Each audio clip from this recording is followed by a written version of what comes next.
First, we need to split our cup in half. We're going to do this by tracing circles onto a plain piece of paper, starting with the bottom of our cup. You're going to fold this circle in half, and using that fold, we're going to make little marks onto the cup. This will give us the halfway point that we are going to use in just a second. You're going to repeat this process with the top of the cup and do your best to try to line the marks from the bottom with the fold from the top so that you can try to get your marks in the same spot so that we can line our painter's tape up, which you'll see here in just 1 second.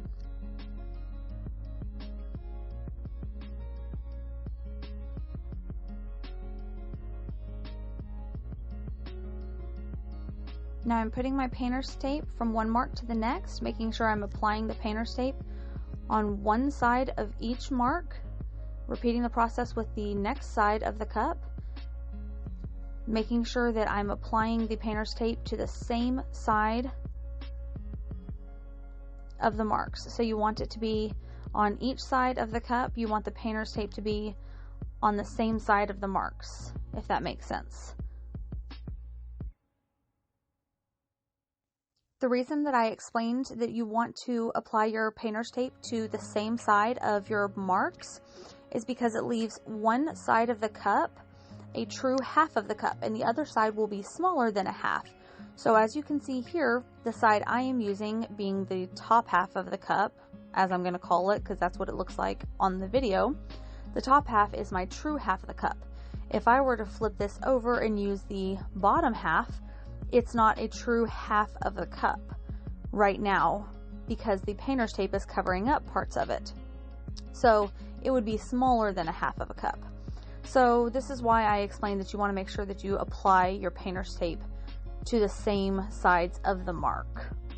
Okay, so now all I'm doing is I'm applying my Mod Podge, and I'm going to put on my fabric, which you're going to see here in just a second. Make sure you don't apply your Mod Podge too thick, okay? And I'm going to make sure that I choose which section of this fabric that I want to be seen in this one particular section of the cup. So if you see me here, I'm trying to decide which characters I want to be seen on this cup. And now that I've picked it, I'm applying that section. And I'm just going to smooth it out.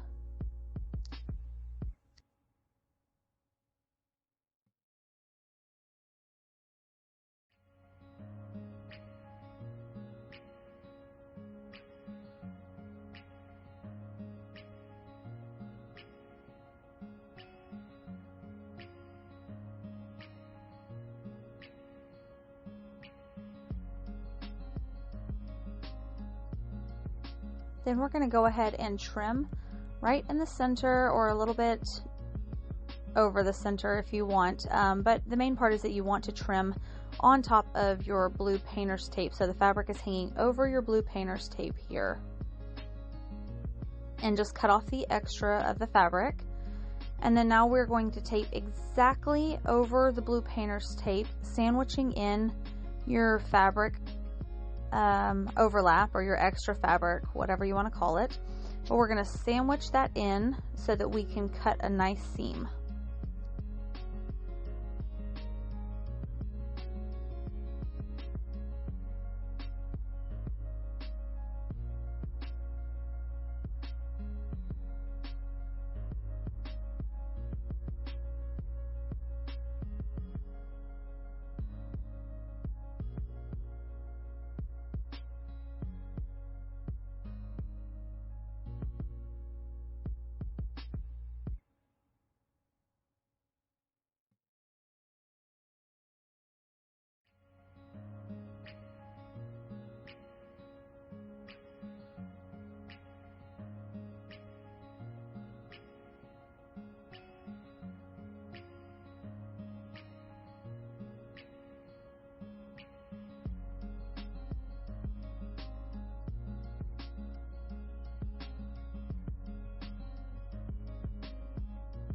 As always, I go over it lightly a couple times and then pushing harder towards the end.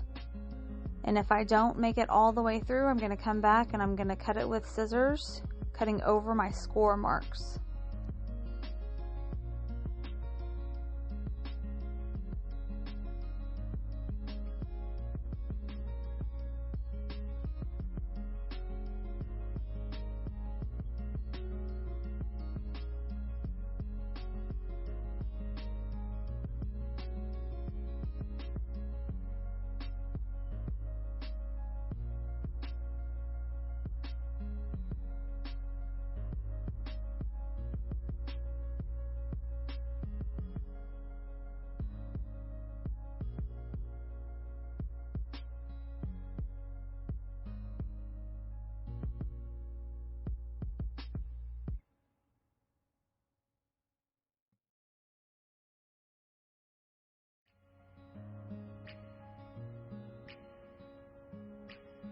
Now, as long as everything looks good on that side, you can remove your painter's tape and apply your Mod Podge right there and lay your seam back down the right way and repeat the process to the other side.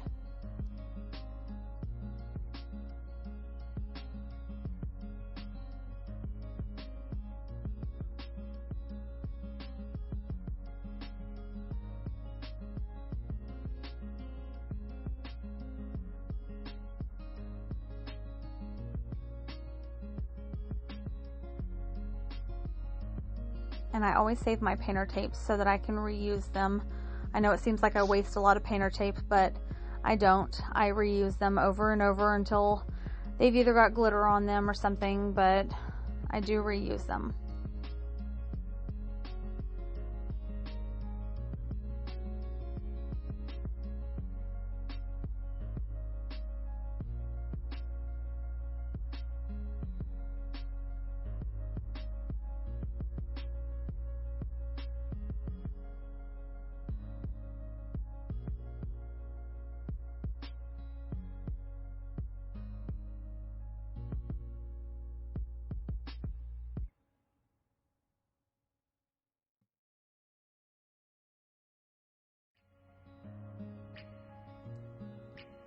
Now, once you've finished this half and you're happy with how it looks, we're going to move on to the other half. I'm going to go ahead and just trim off the extra here on the bottom and grab my fabrics for the second half of the cup.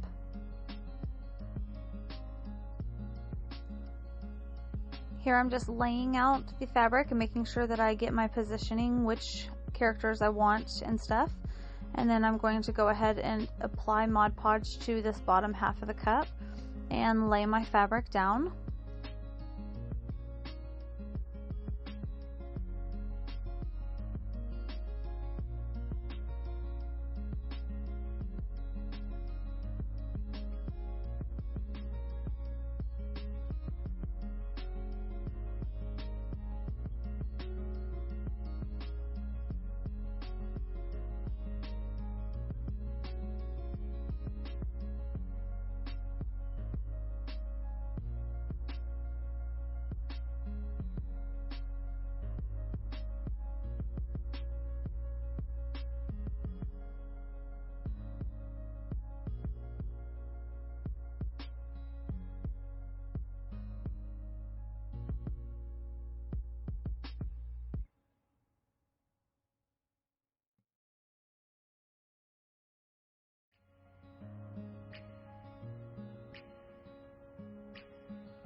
Now I am going to go ahead and just trim off a little of the extra, making sure that I still leave some overlapping though.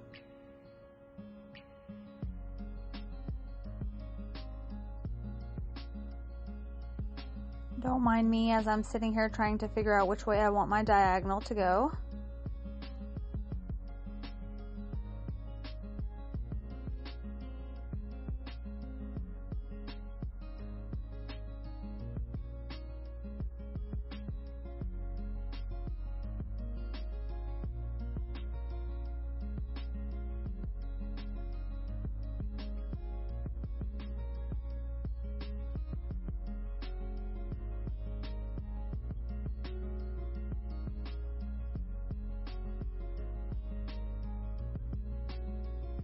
Now we're going to go ahead and just apply our top section of fabric here and cut our diagonal in just a second.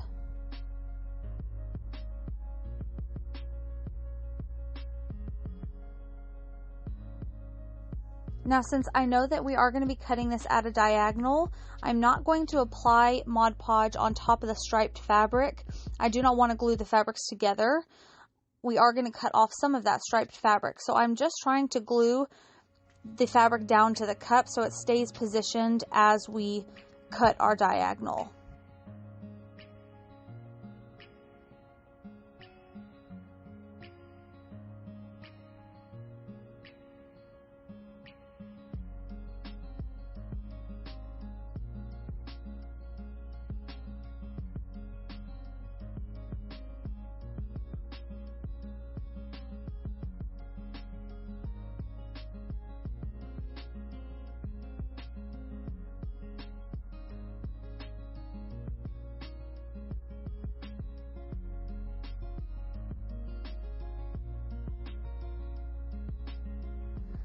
Check where your overlap is and trim off the extra, making sure that you leave a little hanging for an overlap.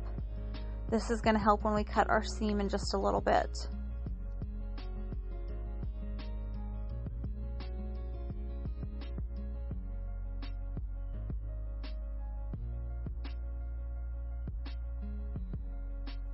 Now, taking one of my pieces of painter tape that I have, I'm going to go ahead and apply it at a diagonal wherever I want my diagonal to be. This is going to be our guide for cutting the diagonal seam. Make sure you are applying it where your fabrics overlap underneath, so that when we cut it, you want to make sure that you're cutting through both fabrics underneath.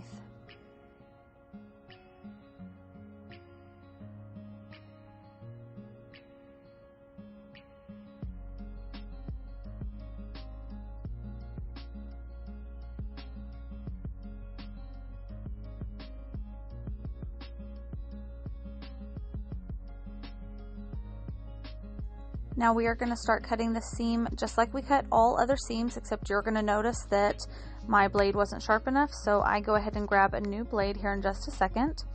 I am starting away from the edge because I do not want to cut the edges yet. I'm starting in the middle where my diagonal is, and you're going to see me start feeling the edge here because I'm making sure that I'm not going where my other half of the fabric is, my back half of the fabric. I want to make sure that I'm staying only on the diagonal portion that I'm cutting.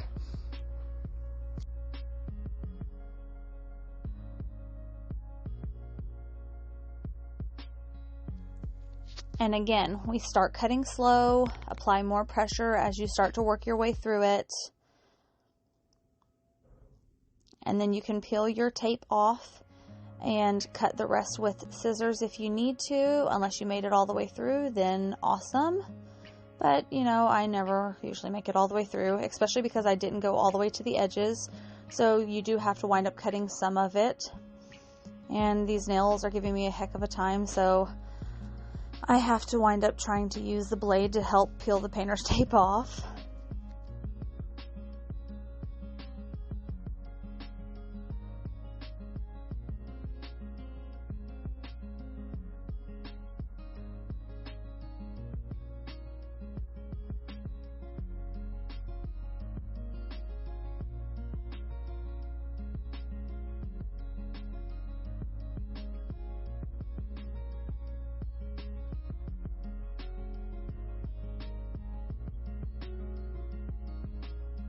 Now I'm just cleaning up any little edges that may have fuzzies sticking out.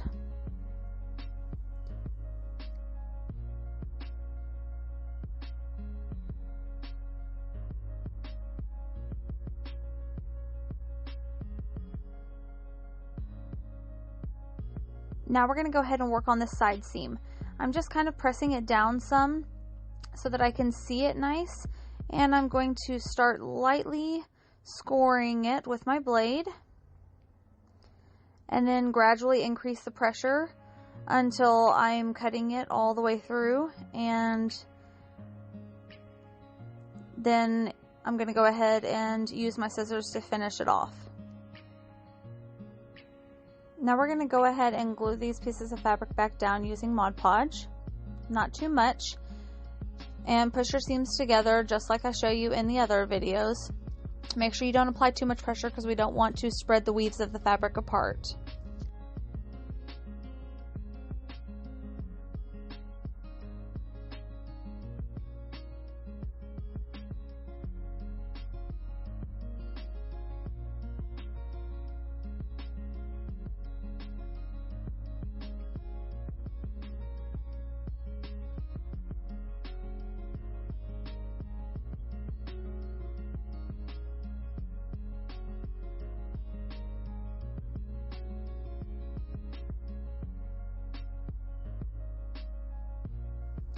Now we're going to go ahead and work on the seam on the other side, doing just like we did before.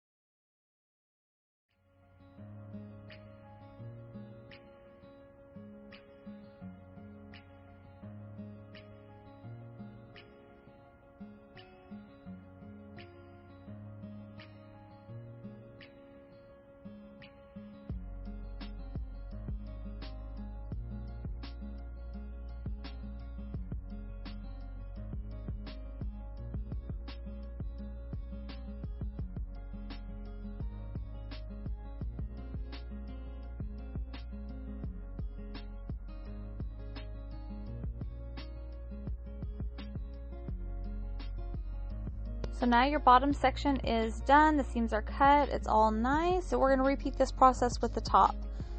So far so good. Keep going.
All the way through, I'm really loving this so far.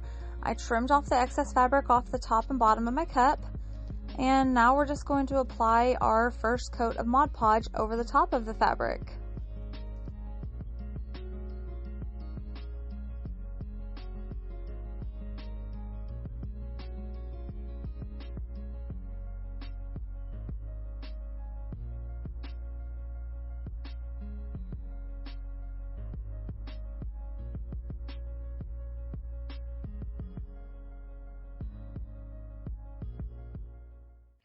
So I didn't show you, but off camera I did cut my rims.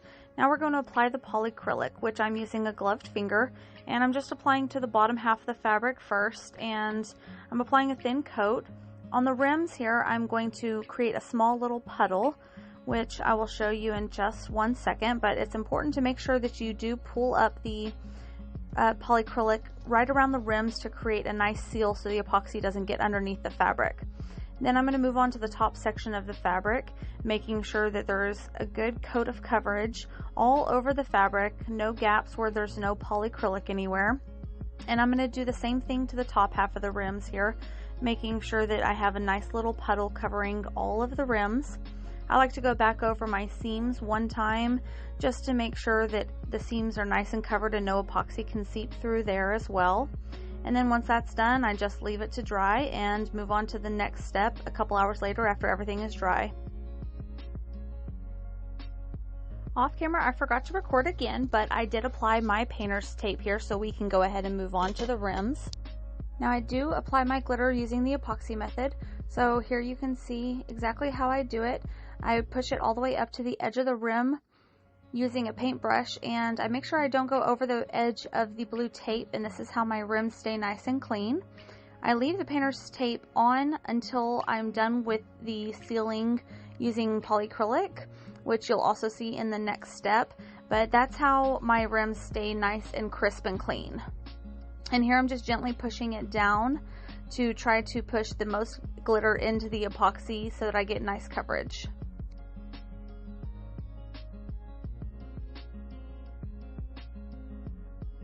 Let me make sure to tell you, it is important you don't use a thick coat of epoxy on this. You do not want your epoxy running. So we use a very, very thin coat of epoxy when applying glitter. Now over the top of a nice smooth epoxied cup, we are going to go ahead and apply some nail strip. This is found on Amazon. This is 3 millimeters. I'm going to go ahead and follow along with the edge of my seam where the fabric and the glitter meet. And you want to make sure you do not pull the nail strip as you're applying this. It's very important not to pull it. And I'm just going to cut it so that it does overlap. I'll trim this off in just a minute, but I'm going to repeat the process with the bottom rim. And then we're going to move on to the side seams where the cup is split in half.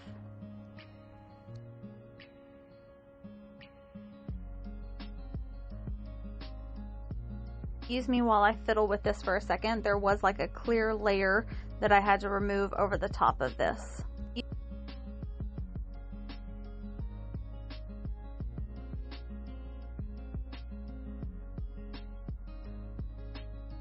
Now as we move on to applying this next section, we are going to leave a slight bit hanging over, and the reason for this is because if you do wind up stretching this nail tape at all, which you want to try really hard not to do, but if you do, this overhang that we're going to leave allows for the nail tape to shrink back down before you trim it off.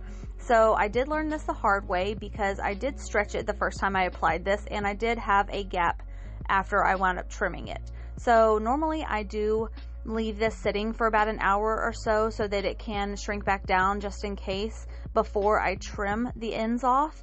But for the case of me recording, I did this on camera with you guys. So when it comes to trimming these off, you want to make sure that you use your blade and get as close to the next section of nail strip as you possibly can. And then when you go to trim the overlaps, all I did was I just cut the overlap and sandwiched them together. So I didn't try to like lift up my overlap and cut them by themselves. I just cut them on top of each other and then picked up the extra pieces and laid them back down. So basically, like, it's like we do our seams.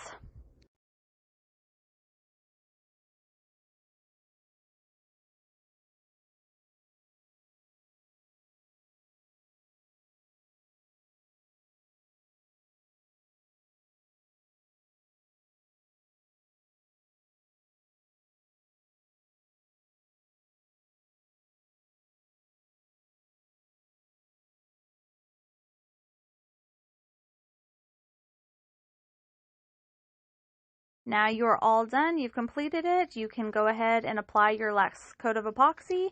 Congratulations. Hope you enjoyed.